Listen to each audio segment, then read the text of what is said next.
Olá, sexto ano, tudo bem? Eu encaminhei para vocês um resumo, um roteiro de estudo sobre o capítulo 4, a Grécia Antiga, certo? Para facilitar o estudo de vocês. E junto está a resolução de todos os exercícios, tanto da apostila quanto do caderno de atividades. Mesmo assim, todas as dúvidas que vocês vão tendo, vão anotando para nas aulas presenciais a gente rever tudo que a gente já vem estudando online até agora, certo? Bom, vocês já estudaram as civilizações mais antigas, né? Que surgiram na Antiguidade, Egito e Mesopotâmia. Além dessas civilizações, nós vamos ter os persas, fenícios, hebreus, romanos e gregos. Roma e Grécia, elas são chamadas civilizações da Antiguidade Clássica. Por quê? Porque elas deixaram um legado cultural muito grande para os povos ocidentais. E a Grécia, que é o que nós vamos estudar no capítulo 4, vai sofrer muitas influências de alguns desses povos, como eu falei, dos egípcios, mesopotâmias, persas e hebreus, certo? Bom, onde está localizada a Grécia? Na página 43 da apostila, vocês têm um mapa mostrando que a Grécia está localizada na Península Balcânica. E ela é formada, toda a sua formação se deu com 4 povos de origem indo-europeia. O que quer dizer indo-europeia? Povos que vieram da Ásia e da Europa. Quem são esses povos? Os aqueus, eólios, jônios e dórios, certo? A história da Grécia ela é bem longa. Ela começou no século 20 a.C. e vai até aproximadamente o século 2 a.C. Então, são muitos anos de história. Os primeiros desses povos a chegar na Península Balcânica foi os aqueus, por volta do ano de 2000 a.C., numa região chamada Peloponeso. Só que essa região ela não tinha um solo muito fértil, o que fez os aqueus explorarem outras regiões e passaram a ter contato com a ilha de Creta. A ilha de Creta já tinha uma formação política, econômica e social muito bem organizada. Eles tinham o rei Minos, o palácio de Knossos. Knossos era a mais importante cidade. Eles tinham um comércio marítimo, uma escrita semelhante à egípcia. Ali também ocorreu a famosa lenda do Minotauro, que vocês têm na página 44 da apostila. E os aqueus assimilaram toda essa cultura, aprenderam com os cretenses a viver numa sociedade organizada e, com o passar dos anos, eles tomaram essa região e formaram uma outra civilização, a chamada civilização micênica.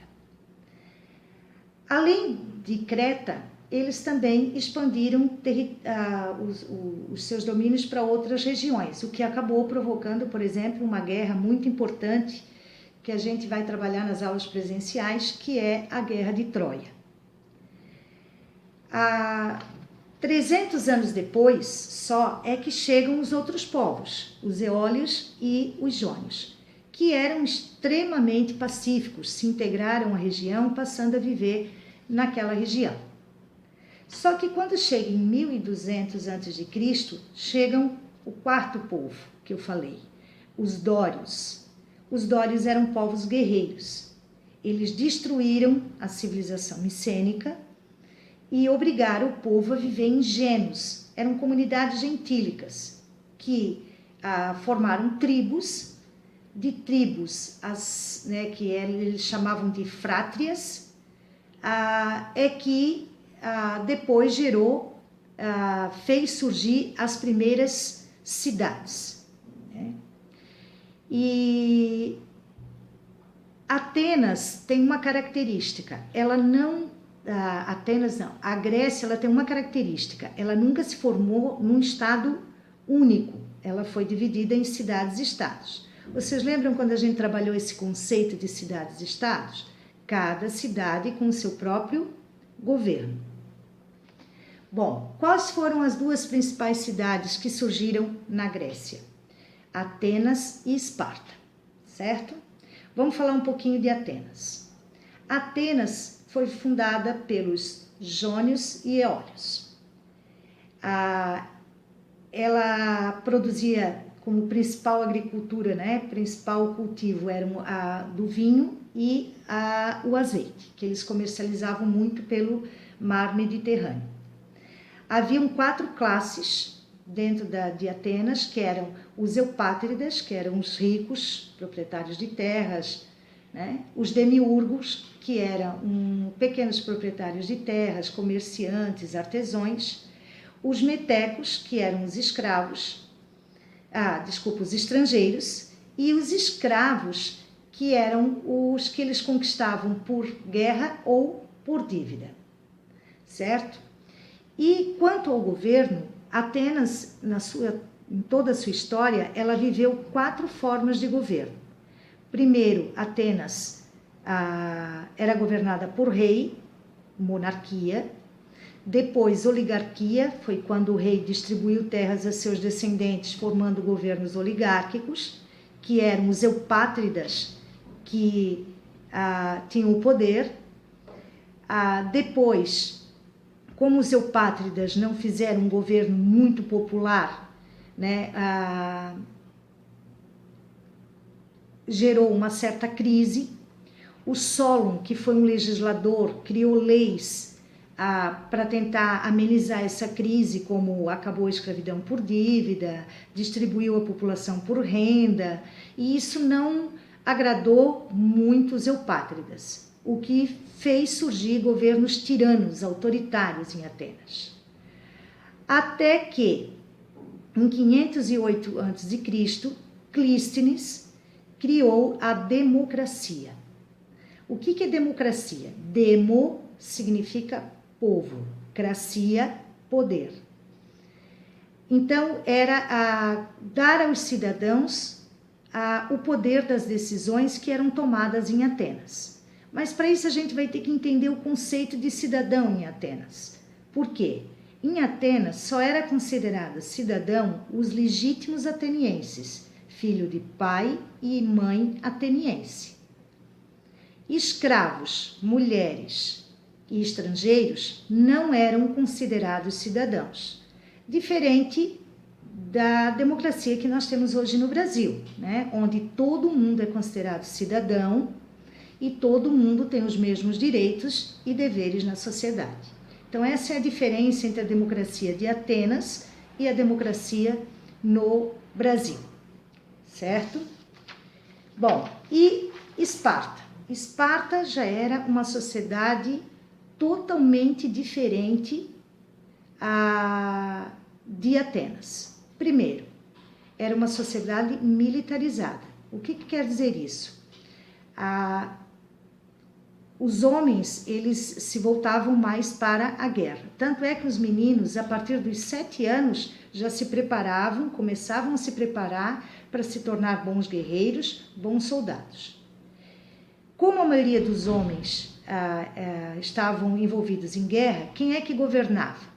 Os oligárquicas, chefiados por 2 reis, com um conselho de anciões, que eram homens acima de 60 anos que ajudavam a governar a cidade, certo? Então, lá em Esparta, nós vamos ter os espartanos, então, com uma classe principal, os periecos, que eram livres, né, mas viviam como se fosse uma classe média, né, se dedicavam mais ao comércio, artesanato, e os ilotas, que eram uma espécie de servos. Eles também tinham escravos, certo? Bom, então assim, é bem nítida a diferença entre Atenas e Esparta. Enquanto Atenas era uma cidade que se preocupava com a cidadania, apesar de excluir, né, mulheres, escravos e estrangeiros, Esparta já era uma sociedade militarizada, extremamente voltada para a guerra. Além de Esparta e Atenas, surgiram muitas outras cidades, porque cidades-estados, porque a população foi crescendo e eles foram migrando para outras regiões e formando mais cidades além de Esparta e de Atenas, certo?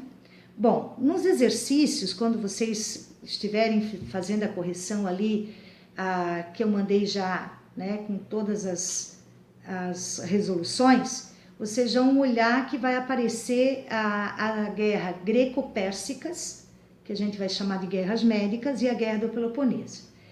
Isso a gente vai ver no próximo capítulo, quando a gente continuar a estudar a história da Grécia, certo? Então, por hoje era isso. Espero que vocês tenham aproveitado bem o resumo que eu mandei, já tivessem feito as atividades, a correção dessas atividades, tanto da apostila quanto do caderno de atividades. Espero encontrar vocês em breve. Desejo uma feliz Páscoa, uma abençoada Páscoa a vocês e para toda a família, certo? Um beijo, fiquem com Deus.